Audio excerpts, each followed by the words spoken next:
Bonjour, je m'appelle Maxime Bukowski, je suis doctorant à l'Institut des sciences politiques et de relations internationales de l'Université Jagellonne. Ma thèse, que je prépare en anglais sous la direction du professeur Tomasz Młynarski, l'ambassadeur actuel de Pologne en France, va examiner les changements climatiques en tant que facteur d'équilibre dans la compétition des grandes puissances entre l'Union européenne, les États-Unis et la Chine.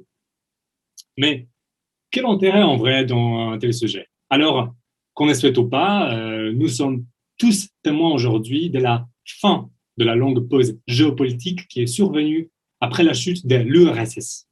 La déglobalisation, la montée en puissance de la Chine et la contestation croissante du monde unipolaire sous le leadership américain mettent en évidence que les calmes de 40 dernières années n'étaient qu'un bref moment de détente. Et à tout cela s'ajoute la complexité des effets que les changements climatiques auront pour la sécurité et relations internationales. On entend parfois que le changement climatique est un type de menace très particulier parce que face auquel les États sont inégaux. Pour les États insulaires, par exemple, c'est un danger existentiel déjà aujourd'hui. Pour les autres, il est surtout un multiplicateur de menaces. Par exemple, la prolifération de phénomènes météorologiques extrêmes tels que les sécheresses ou la dégradation des terres peuvent exacerber la fragilité politique et les conflits liés aux ressources.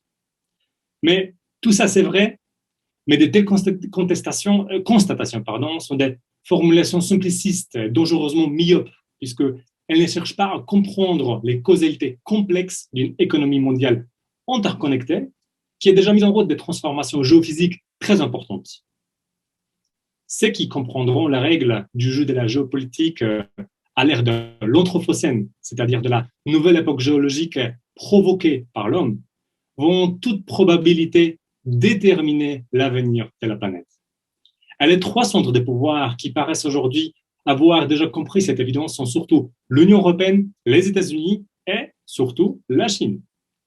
Remettre en question les formulations simplicistes reste une tâche essentielle pour les chercheurs qui souhaitent apporter une contribution utile à la pensée géopolitique de demain. Au cours de 2 prochaines années, j'aimerais effectuer 3 séjours académiques aux universités chinoises, américaines et françaises afin d'y étudier précisément les trajectoires des forces géopolitiques en pleine évolution sur l'impact du changement climatique et les conséquences que cette évolution auront pour le système de sécurité international. Je vous remercie.